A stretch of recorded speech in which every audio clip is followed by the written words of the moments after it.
Amazing day to all. This is Teacher Dan Rugayan and welcome to another episode of our Let Review Drill. Bahagi po to ng ating preparation for upcoming board exam come March 2025, particularly for science majorship. Samahan po ninyo akong muli sa pag-rationalize natin ng ating items for these drill which will be focusing on astronomy. So let me first share my slide. All right. So as I mentioned, this particular drill will be focusing on astronomy. So this is our review drill number 16. So we did cover all the sub areas already of science majorship. So we will be going back to some other areas to expand more our fundamental knowledge and to refresh, no, our basic concepts for science majorship. And of course, let us all be reminded with our goal to pass and even top the board licensure examination for professional teachers. And let us all claim it, you will all pass the board exam. For our review focus, we'll be covering earth science and the sub area would be astronomy. So there are two learning outcomes as stated in the 2022 enhanced table of specification issued by the PRC. The first one here is to demonstrate the characteristics of non-Earth bodies and phenomena such as the sun, moon, stars, planets, etc. And lastly, describe the benefits derived from space exploration. So we'll be covering these learning outcomes in these 15-item drills. So samahan po ninyo ako. I hope you have your pen and paper with you. Sabayin niyo ako sa pagsagot natin ng ating mga questions for this particular episode. Okay? So I think everybody is ready. Let us start. Item number one, tidal bulges in the ocean are due to blank. A, mainly to gravitational forces between the sun and the moon. B, to the horizontal components of tidal forces that cause water to flow over Earth's surface towards areas nearest the moon and toward areas opposite the moon. C, mainly to gravitational forces between the sun and the Earth. Or letter D, to the moon's gravitational forces lifting the ocean water away from solid Earth. So what is the very reason of the occurrence of the tidal bulges in the ocean? Okay. All right. So what's our answer here? Of course. So tidal bulges in the ocean are actually due to the All right, that's correct, no? So that's letter B to the horizontal components of tidal forces that cause water to flow over Earth's surface toward areas nearest the moon and toward areas opposite the moon. So we have the nearest to the moon and toward the areas opposite to the moon. So tidal bulges, as we know, occur due to the gravitational uh, pull, no, of the moon and the centrifugal force from the Earth-Moon system. And you can see here, we have the high tide and the low tide here. So you can see that in terms of frequency of tides, most coastal areas experience two low tides and two high tides every lunar day or 24 hours and 15 minutes. So you can see that the tidal bulge here is due to less gravity than the center of the Earth, while this one, the tidal bulge, is due to greater gravity than the center of the Earth. So here, you can see the moon's gravitational pull.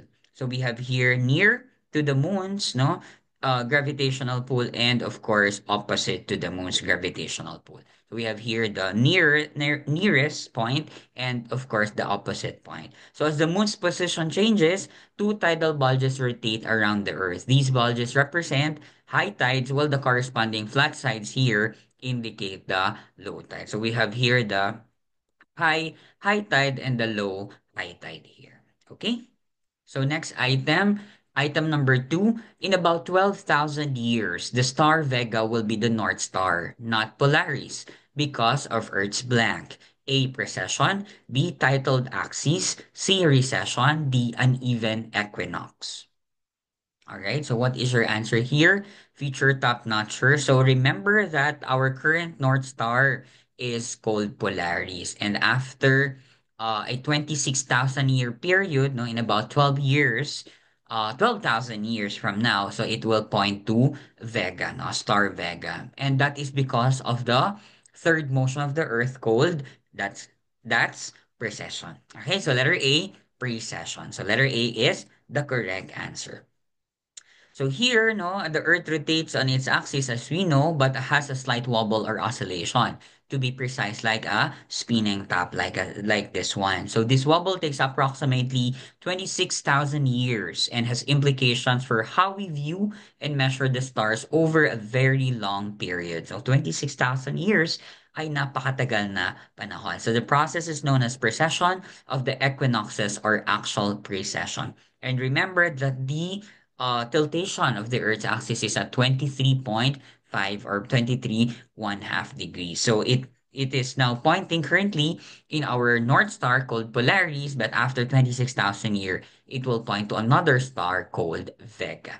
Okay? So just in case um tanungin nila, no, the next North Star, that would be Vega.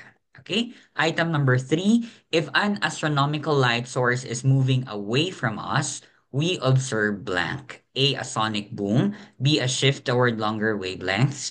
C, a blue shift. D, a shift toward higher frequencies. All right, so what is your answer here? Future LPT science top-notchers. Okay, if an astronomical light source is moving away from us, we observe that's that's letter B, a shift toward longer wavelengths. So this is the correct answer. A shift toward longer wavelengths. So when an astronomical light source moves away from us, its light waves stretch, so increasing their wavelength. So this phenomenon is called the redshift because the light shifts towards the red, which is the longer wavelength, and of the electromagnetic spectrum. So this is a direct consequence of the Doppler effect in astronomy and provides key evidence for the expansion of the universe as described by Hubble's law. Okay, so that is on redshift. Okay, number four, item number four, the planet which has no moon is blank. A Venus, B Jupiter, C Mars, D. So what planet has no moon among the options? So this one is very basic. Of course, this is letter A, Venus. That's our correct answer. So Venus has no moon as we know, including also Mercury. So Mercury and Venus has no moon. No? They don't have satellite. Whereas Jupiter, Mars, Earth do have moon. So Earth, of course, our very own Luna, no? Our only satellite, no? Which of course, called Luna. Mars has also moons, no? It has two moons, Phobos and Deimos, while Jupiter, no, as the largest planet in the solar system, also have a lot of moons. Okay, all right. So as you can see here, so we have here the seven planets of the solar system, the corresponding moons, and the biggest moon, no, in each of the planets. As I mentioned, Mercury and Venus has no moons, has no moon. Earth has one, no, we call it moon or Luna. Mars has two, of course, Phobos and Deimos. Phobos is the largest. Okay. Then Jupiter has 95 moons or 95 satellites, and the Ganymede is the largest moon in Jupiter and also the largest moon in the solar system. Saturn has 146 moons with Titan. Okay. Titan as the largest satellite of Saturn. So remember, just in case itanong din sa ating major ship, which among the planet has the most number of moons? The answer would be Saturn. So it has now 146 moons. Okay, Uranus has 27 moons. Titania is the largest moon of Uranus, while Neptune has 14 moons with Triton as its largest satellite or largest moon. So madali lang naman tandaan, Ganymede as the largest satellite in the entire solar system, being the largest satellite also of Jupiter, then the three T's, TTT, right? Titan for Saturn, Titania for Uranus, and Triton for Neptune. Okay, so these are our seven planets and their corresponding quantity of moons and its corresponding largest moon. Okay. Item number five, the two daily high tides are due mainly to the blank, a differential gravitational attraction of the moon because of the inverse square relationship, B, gravitational forces between the sun and the moon, C, gravitational forces between sun and earth, D, moon's gravitational force lifting the ocean water away from the solid earth. So what is the reason? Okay, we did mention no earlier in the first question that we do have two daily high tides, and this is actually mainly due to what's your answer, future science top notchers?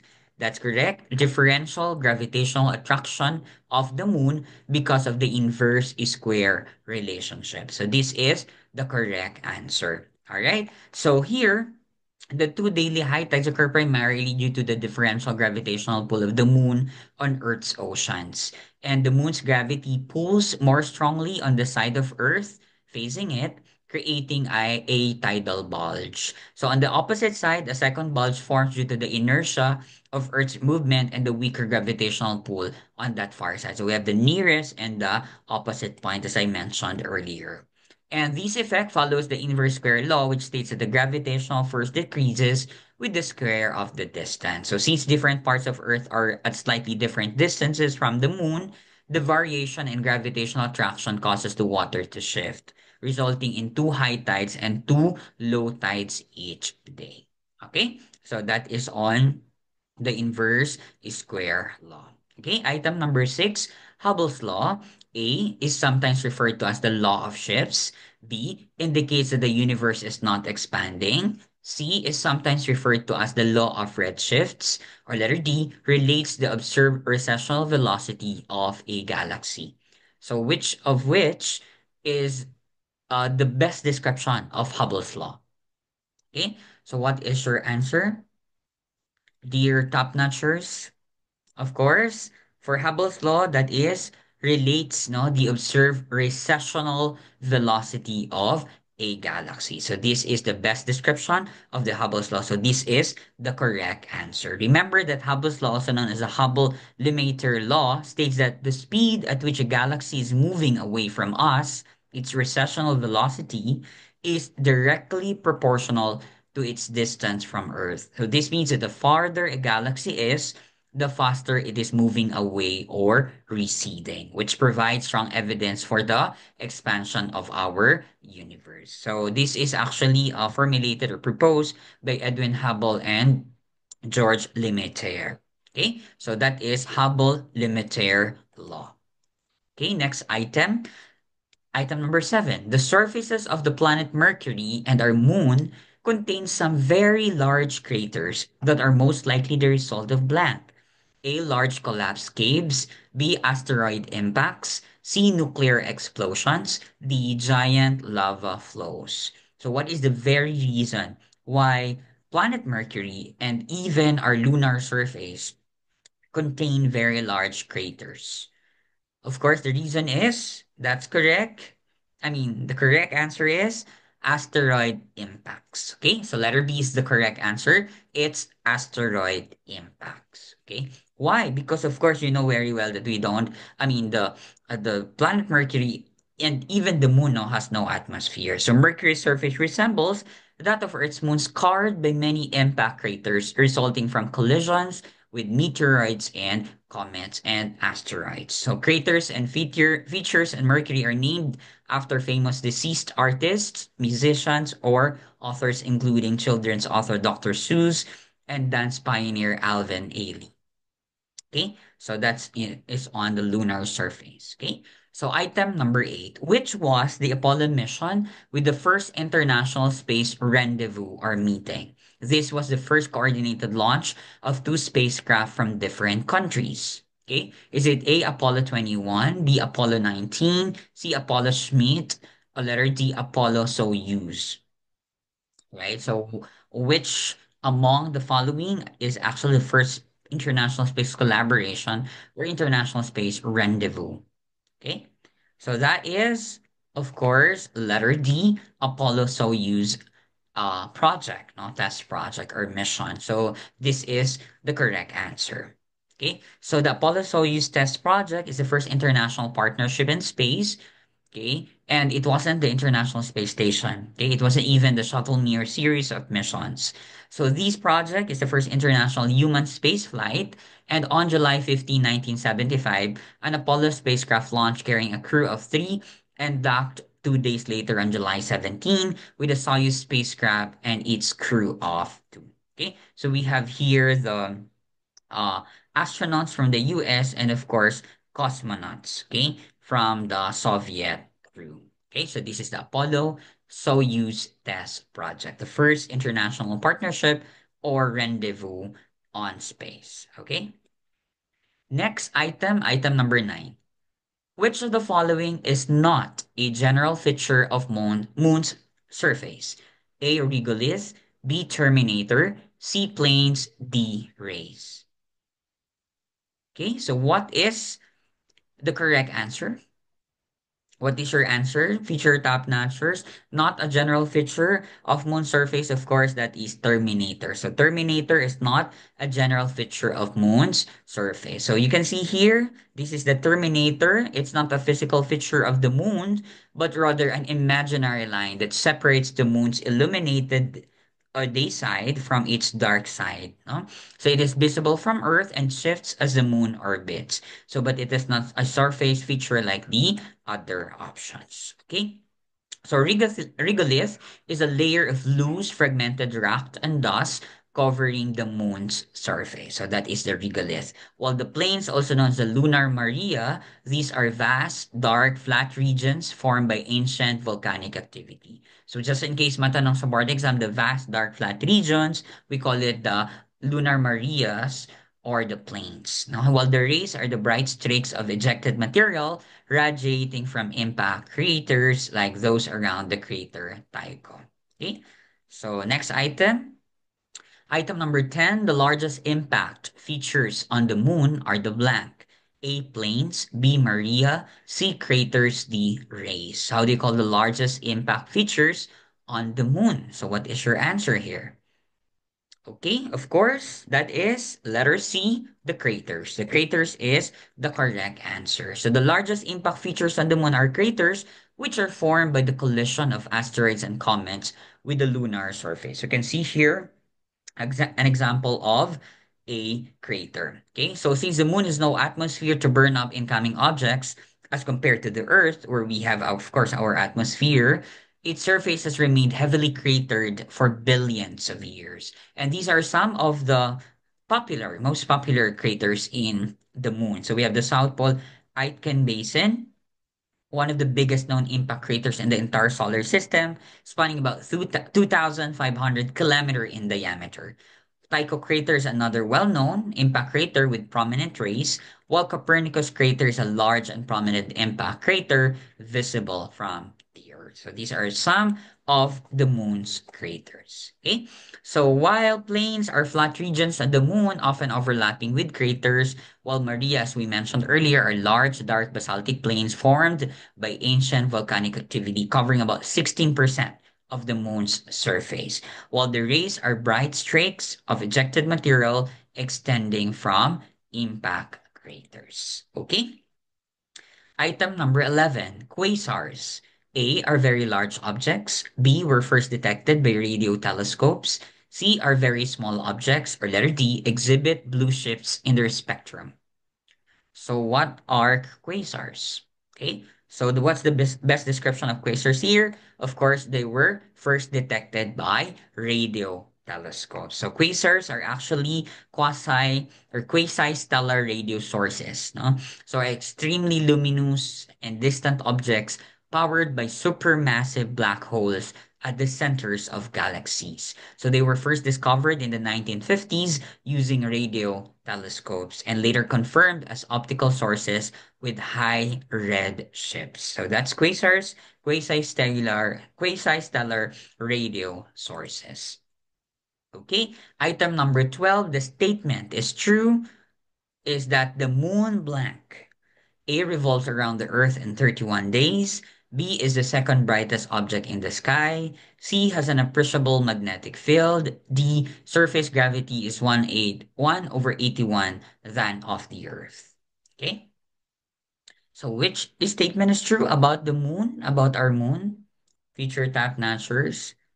Of course, this is yes, no, it is the second brightest object in the sky, no, after our very own sun. Remember that moon revolves around the earth not in 31 days, but around 27 and one-third days. That's the true period of revolution of the moon, 27 and one-third days. And for in terms of surface gravity, it's not 1/81, but 1/6, no, than that of the earth. So that means when you go to the moon, you will have a what?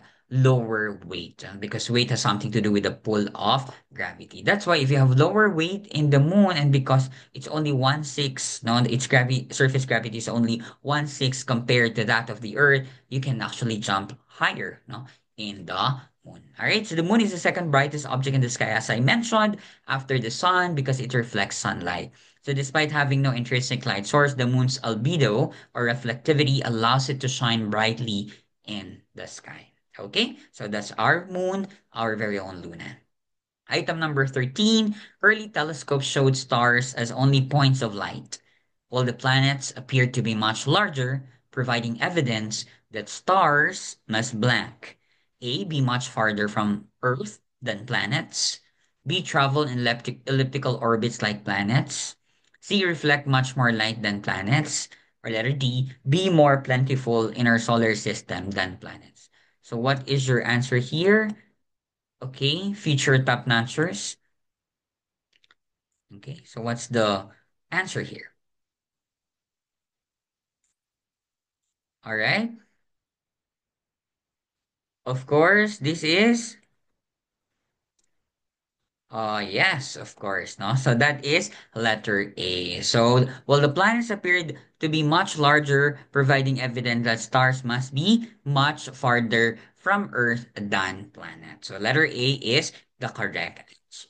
Okay, so when viewed through early telescopes, stars appeared as tiny points of light, whereas planets appeared as larger disk-like objects. So these difference in appearance provided strong evidence that stars must be much farther away than the planets. Okay? So, sobrang layo nila because they have their own ano din, system.